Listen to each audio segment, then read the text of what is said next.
आएगा, भीमराव जरूर आएगा।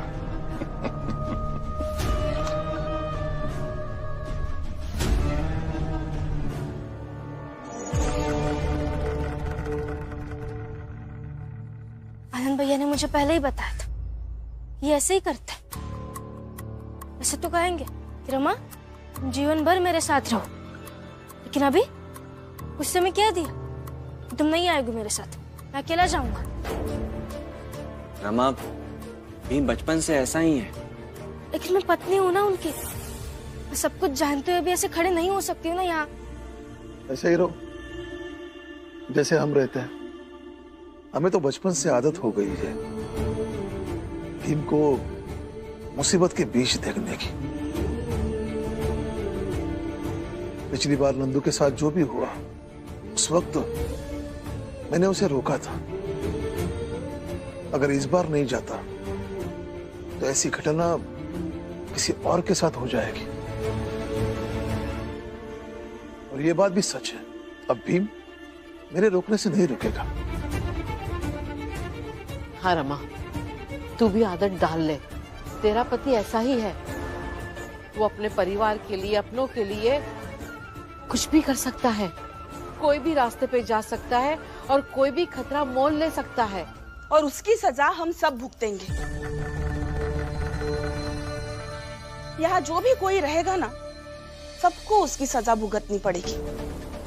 इसीलिए कहती हूँ, मेरे लिए एक दुकान खुलवा दीजिए, जिससे मैं खुद पैसे कमाऊंगी और उस भीम से दूर जाकर रहूंगी। कम से कम चैन तो मिलेगा। भाई, ये समय नहीं तुम्हारी घटिया बातें सुनने की। मेरी बातें घटिया है? वो भीम पढ़ाई की बातें करता है तो उसकी बातें बड़ी महान होती है। ये रमा काम ढूंढने की बातें करती है तो इसकी भी बातें महान होती है। ये दोनों छोड़ो, ये दीदी वाहियात बातें करती है तो उनकी बातें भी महान बातें होती है। मैं आपको कह रही हूँ कि दुकान खोलकर मुझे आत्मनिर्भर बनने में मदद करो, तो मेरी बातें घटिया हो गई। ऐसे कैसे हो गया? देखो जीजा भाई, अभी समस्या दूसरी है। तुम्हारी बेकार की बातें किसी और दिन सुनेंगे, ठीक है?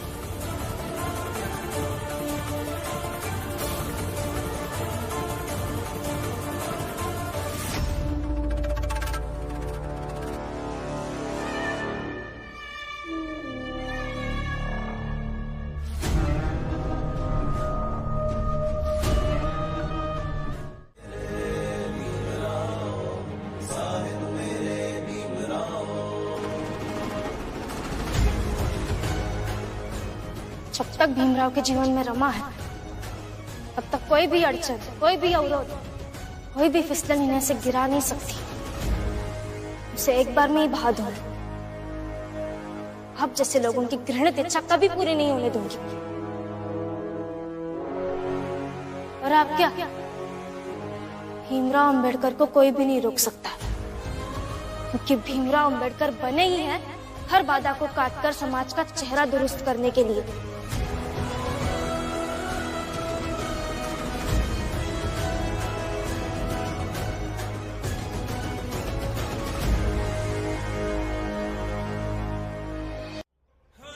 बधाई हो, बहुत बहुत बधाई। ये बधाई देने का नाटक अभी बंद कीजिए। आपको नहीं लगता कि अभी आपको समझ जाना चाहिए कि हमें हमारे हाल पर छोड़ दे? भीमराव, मैं तो बधाई दे रहा था तुम्हें, तुम्हारे संघर्ष के लिए।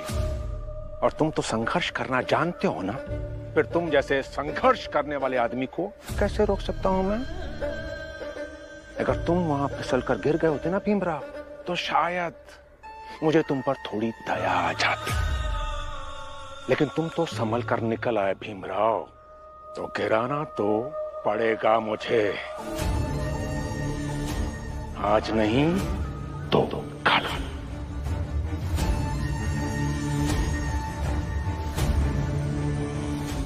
चलता हूं।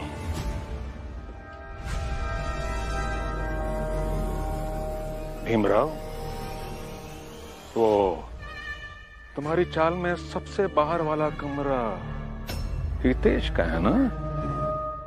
बोलो। हाँ, क्यों?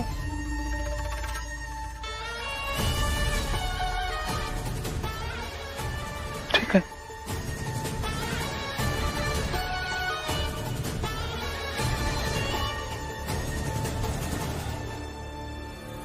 हितेश का कौन है भाई ये? क्या हो गया?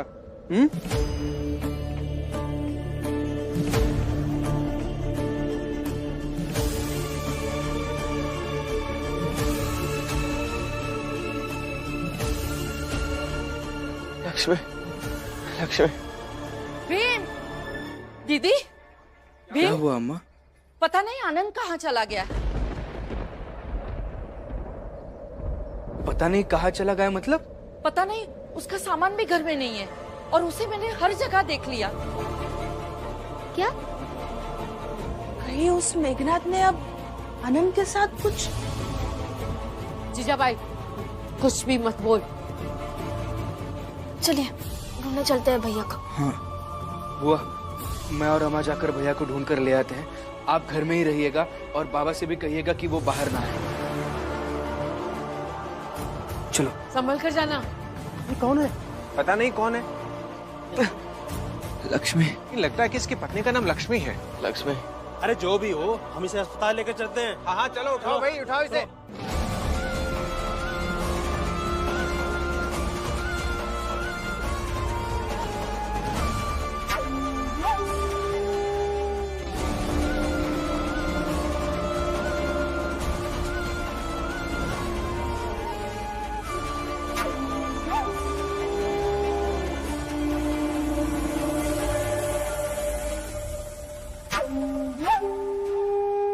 मूर्खों, जानते हो कितना घोर पाप करने जा रहे थे तुम सब के सब?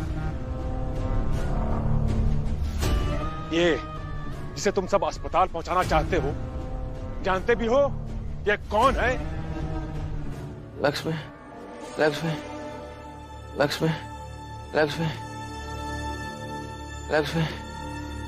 देखो, जान उसकी बचाई जाती है जिसकी जान की कोई कीमत हो। समझे कि नहीं?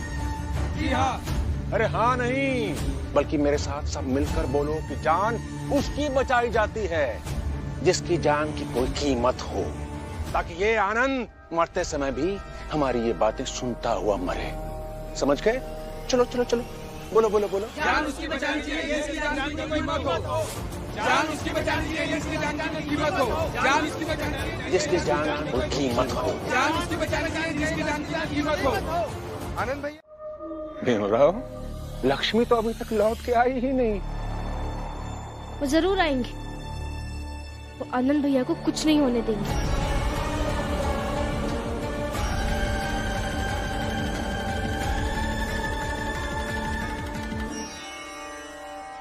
भैया क्या हो रहा है आपको? भैया, आनंद भैया, आनंद भैया क्या हुआ आपको? आनंद भैया, आनंद भैया क्या हो रहा है आपको? लक्ष्मी भैया, आनंद भैया, भैया क्या हो रहा है आपको? आनंद भैया, भाभी डॉक्टर को लेकर आ रही होंगी। लो भाई, इसकी तो उल्टी गिनती शुरू हो गई।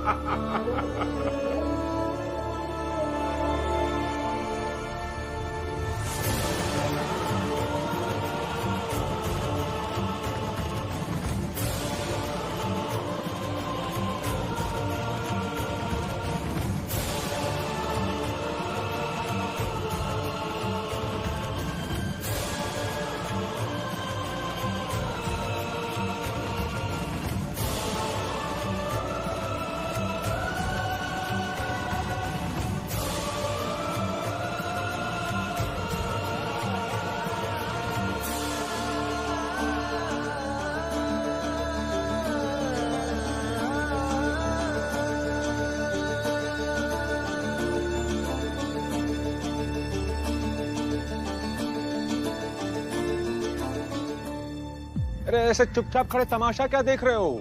एक आदमी इस दुनिया से जा रहा है। जब ऐसे लोग इस दुनिया से जाते हैं ना, तो एक एक अच्छा सा माहौल बन जाता है। इसलिए खुशी मनाओ, हंसो हंसो हंसो।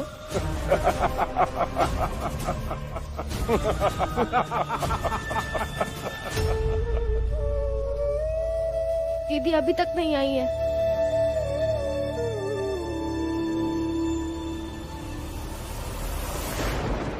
भैया, भैया, आनंद भैया, आनंद भैया, भैया उठिए ना भैया। ये क्या हो गया है रमा? आनंद भैया, भैया उठिए, भैया उठिए ना। आनंद भैया, आइए डॉक्टर साहब। आइए डॉक्टर साहब, जरा जल्दी देखिए, आइए।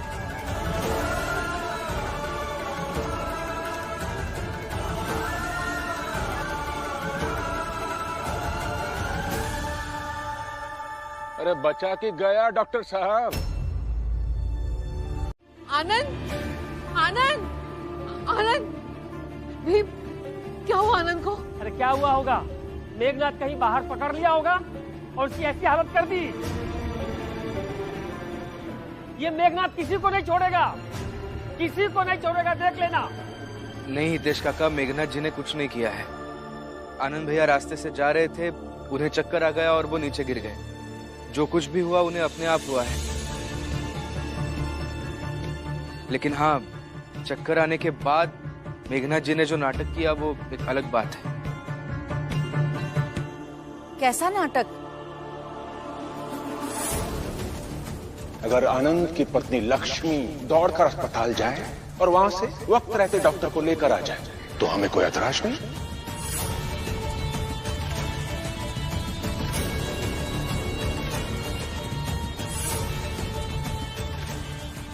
अब यही देखना चाहते हैं ना कि मैं अपने पति के लिए समय पर डॉक्टर साहब को लेकर आ पाती हूँ या नहीं? तो देखिए मैं डॉक्टर साहब को कैसे लेकर आती हूँ। लेकिन समय पर डॉक्टर साहब आ गए, मैंने दवा दे दी, अभी ठीक है। बस अब डॉक्टर साहब ने कहा इनका इलाज बीमारी ठीक होने तक निरंतर करना होगा।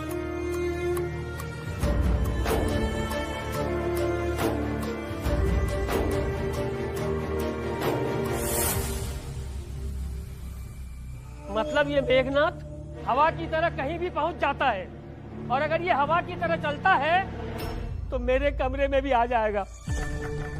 ए हितेश भाऊ, कोई ना घुस रहा तुम्हारे घर में, बस शांत रहो। ये आनंद की इतना तबीयत खराब है और तुम अपने चिंता लेकर बैठे हो। ऐसे तो बहुत चोर में घूमत हो तुम। हाँ, अब क्या हुआ? अरे इतना डर डर के रहोगे तो कैसे काम चली? ए फुलिया, ऐसे कौनों के डर के खिल्ली नहीं उड़ावा जात है। अब हमरे और नंदू के साथ जौन हवा, ओके बाद हितेश भाव के हालत का समझ सका तो ना, तो समझाओ। हाँ फुलिया, समझो।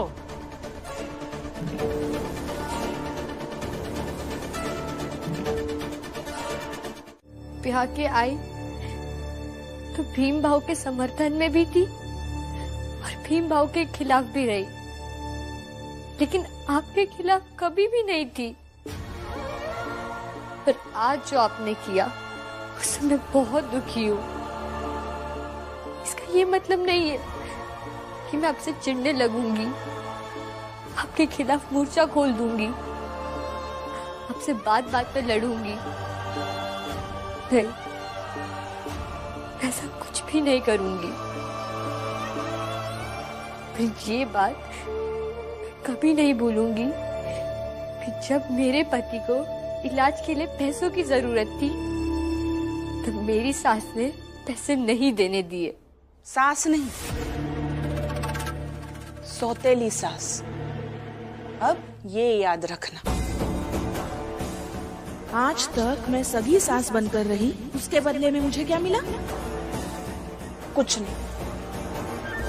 तो अब मैं कुछ दिनों के लिए सौतेली सास बनकर देखती हूँ, शायद मेरे हिस्से की चीजें मुझे मिल जाए।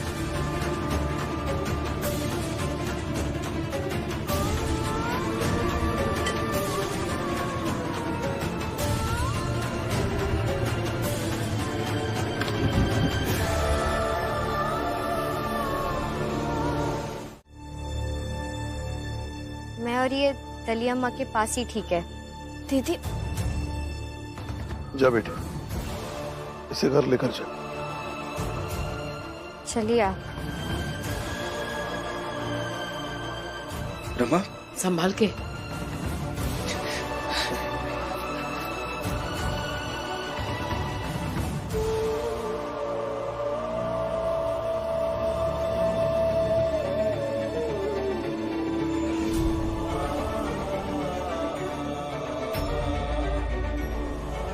माफ करते आनंद, तुम्हें अंदाजा नहीं है कि तुम्हारी आई अब पहले से ज्यादा बुरी हो गई है, और जब घर में बुरे लोग हो तो उसमें क्या तुम्हारा इलाज होगा और कैसे तुम ठीक हो जाओगे।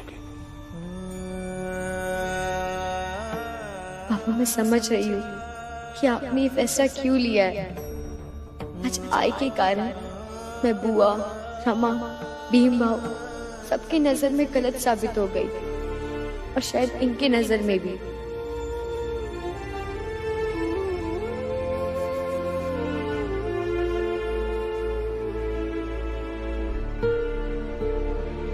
भीमराव, अब तुम ही बताओ कि मैं क्या करूं?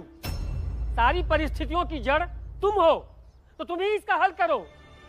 आप अभी जरा शांत रहिए हितेश काका, कुछ नहीं होगा आपको, घबराइए मत। चाहे तो हम रात भर आपके साथ रह लेंगे, हमारे होते हुए वो मेघनाथ जी कुछ नहीं कर पाएंगे आपके साथ। आप बस जरा शांत रहिए।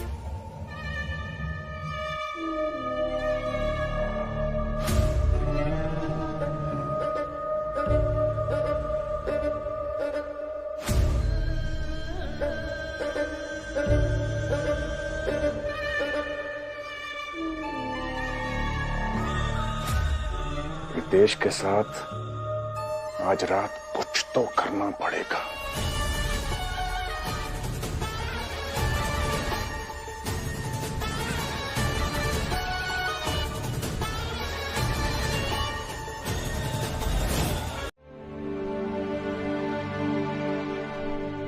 ये बता बेटा, ये भीमराव तुम्हारे कॉलेज में पढ़ता है? जी।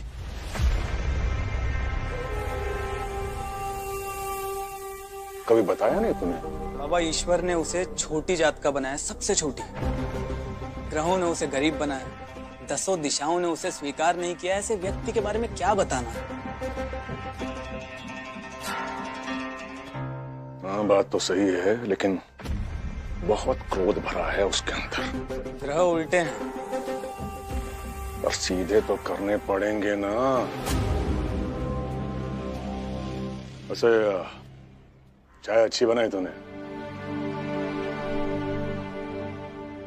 मालिक, सफाई हो गई, घर जल्दी जाना है, बच्चे अकेले होंगे। मेहनताना मिल जाता तो।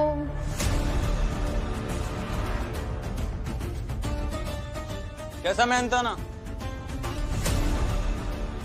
तुम लोग तो हो ही हमारी सेवा के लिए।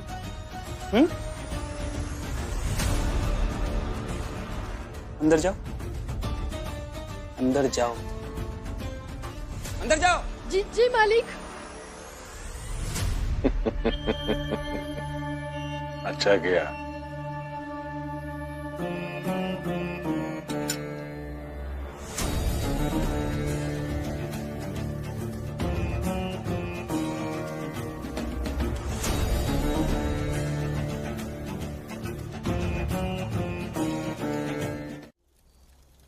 मगर भीम,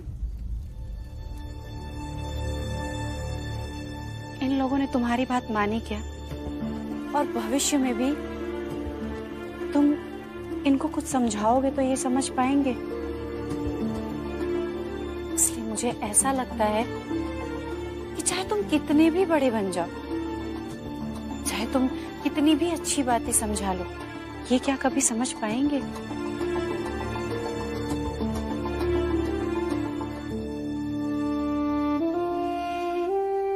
शोभा काकी, मेरी लड़ाई इस बात के लिए नहीं है कि ये सब मेरी बात माने, बल्कि मेरी लड़ाई इस बात के लिए है कि हमारी जात का हर व्यक्ति वो बात माने जो हमारी जात के भलाई के लिए है, और वैसा ही करे। और ये लड़ाई मैं ऐसे बीच में नहीं छोड़ सकता। मुझे लड़ते रहना होगा। हर सुबह जब मैं उठता हूं तो खुद से यही वादा करता हूं कि इस लड़ाई को मैं रत्ती भर भी कमजोर नहीं होने दूंगा।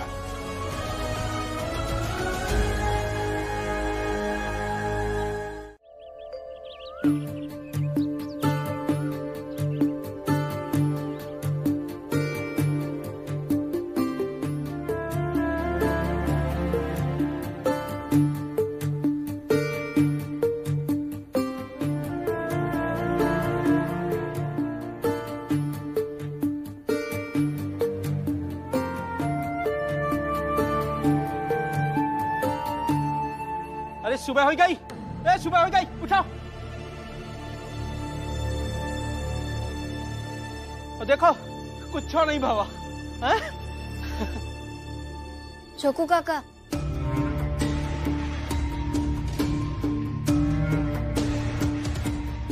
मैंने तो पहले ही कहा था कि कोई नहीं आएगा। अरे तब हर रात जाग के नहीं बिता सका थे ना हम लोग। और भीमराव, हम पूरी जिंदगी ऐसे चाल में बैठे तो नहीं रह सकते। हमारा काम धंधा कैसे चलेगा? इसका कोई हल है तुम्हारे पास?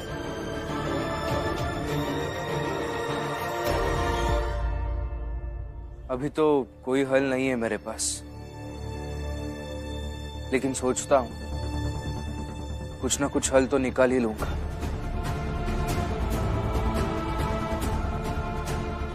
आप सब चाय पी लीजिए, दिन की शुरुआत तो अच्छी हो जाएगी।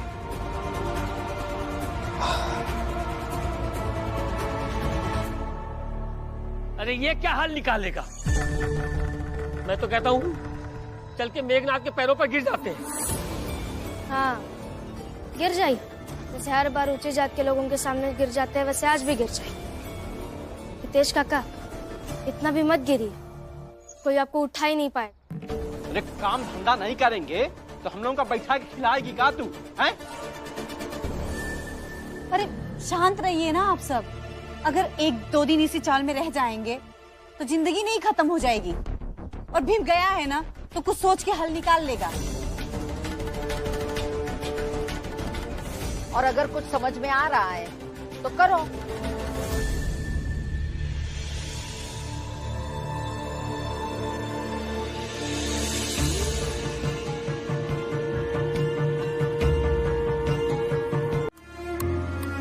दीदी, कोकण भी हमें बताकर जाया कि आनंद भैया के लिए जो कुछ भी करना वो सब मिलकर करेंगे।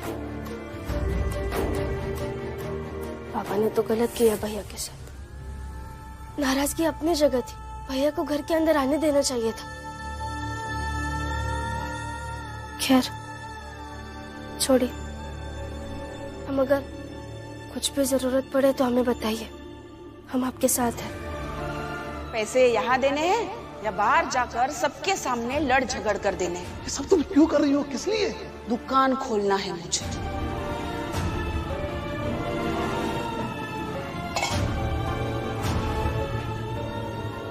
एक बूढ़ा ससुर अपने बहू के गहने बेचने के लिए ले रहा है ताकि अपने बेटे का इलाज हो सके। इससे पूरा वक्त और क्या आ सकता है? बाबा की दुविधा मैं समझ रही हूँ, और अभी मैं किसी को बता भी नहीं सकती, वरना फिर बहस हो जाएगी। ऐसी चाल में इतनी बड़ी मुसीबत है, और मुसीबत नहीं देनी है। और मैं आपको ये बताने आई थी कि काम ढूंढने अभी मत जाइएगा, बाद में जाएंगे। ठीक है।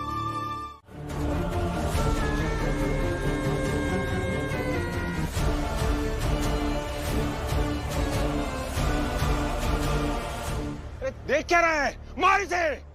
तब तक मार जब तक ये बेहोश ना हो जाए। मार!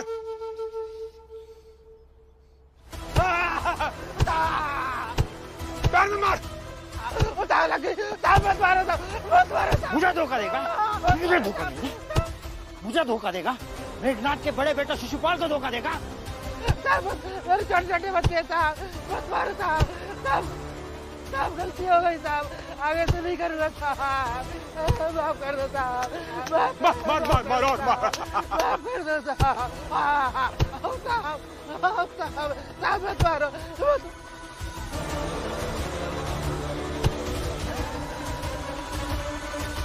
बस बेहोश हो गया ये, बस।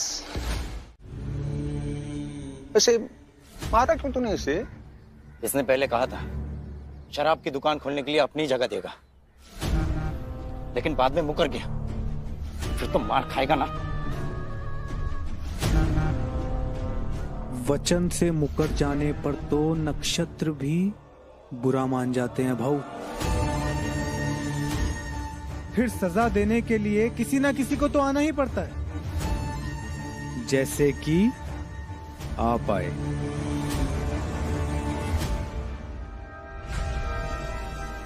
जगह मैं बताऊंगा तुम्हें शिशुपाल कि शराब की दुकान कहां खोलनी है। बाकी तुम कैसे खोलोगे ये तुम देख लेना। आप बस जगह बताइए पापा, कैसे खोलना है मैं अच्छे से जानता हूं। देखो बेटा, शराब का ठेका ऐसी जगह खुलना चाहिए जहां शिक्षा की सबसे ज्यादा बात होती हो, तभी तो ये शिक्षा की बात करने वालों को इसका करारा सबक मिलेगा। ज्यादती ना सही, लेकिन आप जो करने जा रहे हैं वो गलत है। मैं ये नहीं कह रहा हूं कि आप इनकी मदद मत कीजिए, लेकिन अगर पूरी की पूरी पेंशन आप इन्हें दे देंगे तो इनके साथ अन्याय कर रहे हैं, गलत कर रहे हैं। इसके साथ मैं अन्याय कर रहा हूं, गलत कर रहा हूं? देखो बेटा, तुम और मैं बात नहीं कर रहे।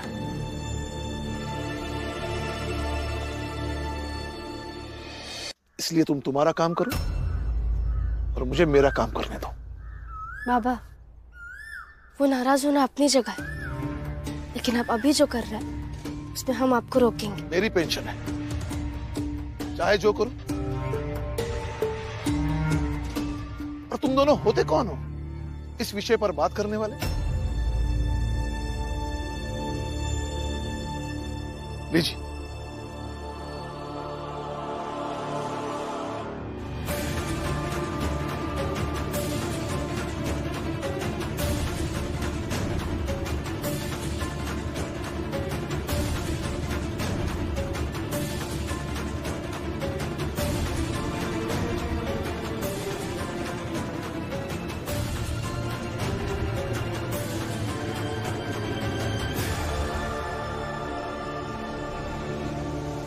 ऐसे कैसे पैसे लेकर जाएगी? रुक!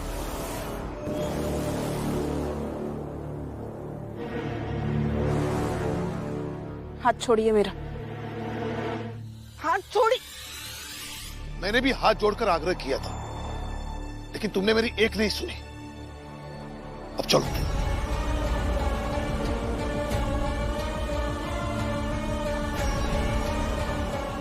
आप कुछ तो कीजिए। हाँ बताइए, क्या हुआ और आप कौन हैं? मेघनाथ का बड़ा बेटा हूं मैं।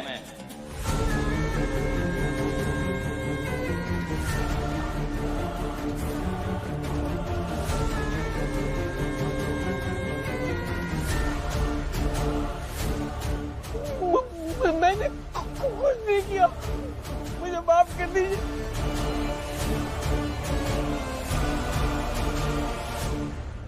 मैंने कुछ नहीं किया। रितेश भाऊ, उठाओ तुम, उठाओ। अरे नहीं, तुम लोग भी घुटनों पर बैठकर अपनी सलामती की भीख मांगो, नहीं तो जान ले लेंगे। हम यहाँ किसी की जान लेने नहीं आए, बस ये बताने आए हैं कि तुम लोगों के चौल के पास में शराब की दुकान खुल रही है।